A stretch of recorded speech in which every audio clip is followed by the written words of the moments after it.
All right, today we're going on a journey to a place you probably haven't heard of, but you'll never forget. We're heading to Cairo, but we're skipping the usual tourist spots. Instead, we're going to explore a place of incredible faith, one that's literally carved into the heart of a mountain. Let's dive into the story of the cave church of St. Simon. Seriously, just take a second and try to wrap your head around this. We're talking about one of the biggest churches in the whole Middle East, and it's not built, it's hidden. It's been carved right out of a mountain, a massive sanctuary tucked away from the chaos of the city. So this incredible place is the Monastery of St. Simon the Tanner. And like I said, you won't find this on the standard tour of the pyramids and mosques. This is something different.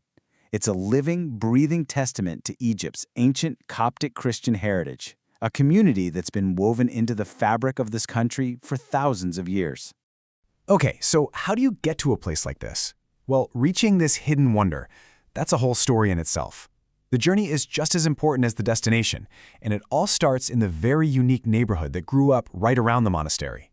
This area is home to the Zabbaleen. Now, the Zabbaleen are a community of over 60,000 people, and they serve as Cairo's traditional garbage collectors. The vast majority of them are Coptic Christians, and it's their faith, their incredible resilience, and just their pure hard work that brought this church into existence and keeps it alive today. Now, getting there, it can be a lot to take in. As this visitor put it, the road takes you right through the center of their work. The smells, the sounds, it can be pretty overwhelming for outsiders. But you know what? It's absolutely essential to experience this to really understand the whole picture. But here's the amazing part. There's another side to this story that you have to see. Because while the journey might seem chaotic, the Zabbaleen run one of the most efficient recycling operations on the entire planet. They recycle up to 85% of everything they collect. It's this incredible story of resourcefulness, of building a whole economy out of what others throw away. So you make it through all that, and then you arrive. And the shift, it's just staggering. You go from that intense, chaotic energy of the streets to this overwhelming sense of peace inside the sanctuary. It's a total contrast. So let's step inside and look at this architectural marvel. From the outside, it looks so simple, right? Just this humble opening in the side of the mountain. But the second you walk through, wow, the space just opens up. It explodes into this gigantic, sun-drenched sanctuary. The sheer scale of it, it's hard to even process. It is such a powerful, breathtaking moment. And let's talk about that scale. The main hall alone, the Cathedral of the Virgin Mary in St. Simon, can seat more than 20,000 people. 20,000!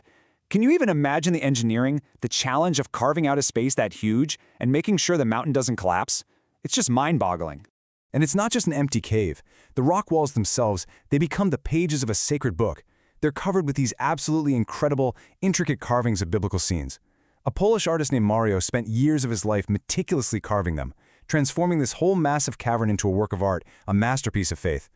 So you have to be asking, why? Why here? Why go to all this trouble to carve a church into a mountain? Well, the reason isn't just about architecture. The answer is found in a legend that's 1,000 years old, a story of a miracle that's at the very heart of the Coptic faith.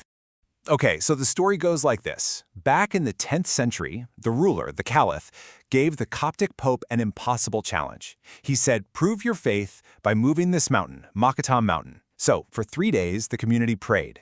Then, the Virgin Mary appeared to the Pope in a vision and told him to find a humble man named Simon the Tanner.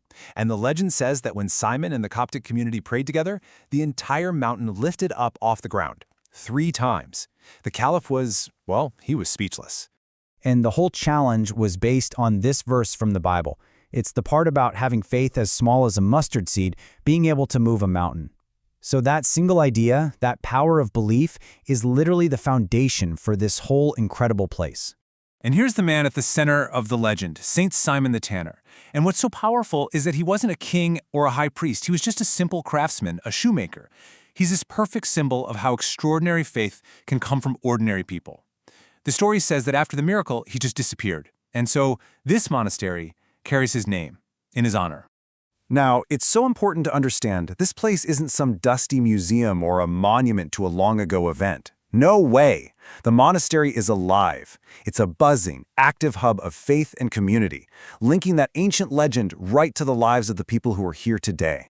In fact, that giant cathedral we saw, that's just one piece of the puzzle. The whole complex actually has 7 different churches and chapels, all carved into the caves.